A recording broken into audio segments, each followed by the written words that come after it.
राम दरबार अयोध्या पहुंचे सीएम योगी आदित्यनाथ। पुरुषोत्तम राम की नगरी में हुई कैबिनेट की बैठक। कैबिनेट बैठक में 14 प्रस्तावों पर लगी मुहर। बैठक के बाद सीएम योगी आदित्यनाथ ने किया राम जन्मभूमि रामलला विराजमान का पूजन। 11 नवंबर को होगी अयोध्या में भव्य दीपोत्सव। अयोध्या के पहले 2019 में प्रयागराज में हुई थी कैबिनेट की बैठक।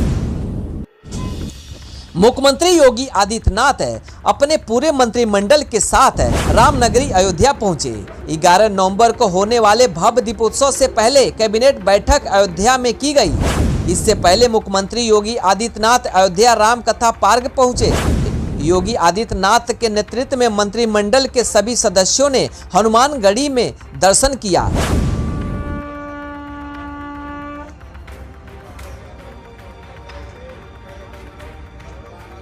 इसके बाद श्री राम जन्मभूमि परिसर का पूजन और श्री राम लला विराजमान मंदिर में दर्शन और पूजन किया। मुख्यमंत्री के साथ सभी मंत्रियों ने दीपोत्सव की तैयारियों का जायजा भी लिया। कैबिनेट बैठक में सरकार के कई मंत्री मौजूद रहे। मुख्य सचिव सहित सभी विभागों के अपर मुख्य सचिव और प्रमुख सचिव भी मौजूद रहे। कैबिनेट में 14 अहम प्रस्तावों पर मुहर लगाई गई है। कैबिनेट के बाद मुख्यमंत्री योगी आदित्यनाथ ने प्रेस कॉन्फ्रेंस में बताया कि पूरी कैबिनेट ने हनुमानगढ़ी के साथ रामलला का दर्शन किया है। अयोध्या में मंत्रिपरिषद की बैठक के बाद मुख्यमंत्री योगी आदित्यनाथ ने कैबिनेट में लिए गए निर्णय की जानकारी देते हुए बताया कि बैठक में 14 प्रस्ताव पर चर्चा की गई है। सीएम योगी आदित्यनाथ ने कहा कि अयोध्या आकर्षक का केंद्र बन रही है। सीएम ने यह भी कहा कि हमारा संकल्प था कि अयोध्या को विश्व मानचित्र पर नई पहचान मिले। इसके लिए निरंतर प्रयास किया जा रहा है। आज भी कई प्रस्तावों पर मंजूरी दे दी गई है। बैठक में अयोध्या तीर्थ क्षेत्र विकास परिषद के गठन को मंजूरी दी गई है। यूपी के सीएम ने कहा कि आज उत्तर प्रदेश के इतिहास में एक नया अध्याय जुड़ रहा है। यूपी सरकार की पूरी कैबिनेट अयोध्या धाम आ गई है। उत्तर प्रदेश के विकास को लेकर आज हम बैठक किए हैं। केंद्र और राज्य सरकार की 30.500 करोड़ रुपए से ज्यादा की 178 योजनाएं पहले से ही अयोध्या में चल रही है। उत्तर प्रदेश के मुख्यमंत्री योगी आदित्यनाथ ने कहा कि आज कैबिनेट बैठक में 14 महत्वपूर्ण प्रस्ताव लाए गए हैं। कैबिनेट की बैठक प्रारंभ हुई। कैबिनेट में कुल 14 प्रस्ताव आए। इन 14 महत्वपूर्ण प्रस्तावों में जो प्रस्ताव थे, सबसे पहला प्रस्ताव था उत्तर प्रदेश के अंदर पहली बार इनलैंड वाटरवे अथॉरिटी का गठन, यानी उत्तर प्रदेश अंतर्देशीय राजमार्ग प्राधिकरण के गठन का एक प्रस्ताव है। हम सब जानते हैं कि उत्तर प्रदेश के बारे में ये कहा जाता था कि उत्तर प्रदेश एक लैंडलॉक्ड स्टेट है। दुनिया के अंदर भी और देश के अंदर भी उन देशों ने प्रगति की जिनके पास जितना बेहतर जलमार्ग है।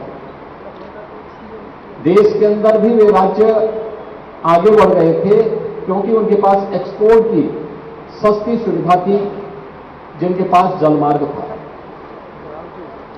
हम सब आभारी हैं प्रधानमंत्री मोदी जी के कि उन्होंने देश का पहला इनलैंड वाटरवे वाराणसी से हल्दिया के बीच में प्रारंभ किया और आज सफलतापूर्वक संचालित हो रहा है। पिछली बार हम लोगों ने देखा था कि 13 जनवरी को दुनिया का सबसे लंबा क्रूज वाराणसी से डिब्रूगढ़ के बीच में भी प्रधानमंत्री जी ने फ्लैग ऑफ किया था। Inland waterway authority Uttar Pradesh में जल यातायात को बढ़ावा देने, इसके माध्यम से वाटर स्पोर्ट्स की एक्टिविटीज को भी तेजी के साथ आगे बढ़ाने, पर्यटन की सुविधाओं में बढ़ोतरी करने के साथ साथ उत्तर प्रदेश को एक्सपोर्ट के एक हब के रूप में, क्योंकि देश के अंदर सबसे अच्छी कृषि और सबसे अच्छा जल संसाधन उत्तर प्रदेश के पास है और अयोध्या इस देश से बहुत महत्वपूर्ण है, क्योंकि अयोध्या कहते हैं। आपको बता दें, इससे पहले भी 2019 में प्रयागराज में भी कैबिनेट की बैठक की गई थी। उसी श्रृंखला में अयोध्या में रामलला की जन्मस्थली पर कैबिनेट की बैठक का आयोजन किया गया है। अयोध्या में प्रदेश कैबिनेट की बैठक आयोजित करने के लिए 9 नवंबर की तिथि का चयन इस तथ्य को देखते हुए महत्वपूर्ण है कि सुप्रीम कोर्ट ने 2019 में इसी तारीख को अयोध्या में भगवान राम के भव्य मंदिर के निर्माण का मार्ग प्रशस्त करने वाला फैसला सुनाया था। इसके अलावा 9 नवंबर 1989 को विश्व हिंदू परिषद ने अयोध्या में राम मंदिर की पहली आधारशिला रखी थी।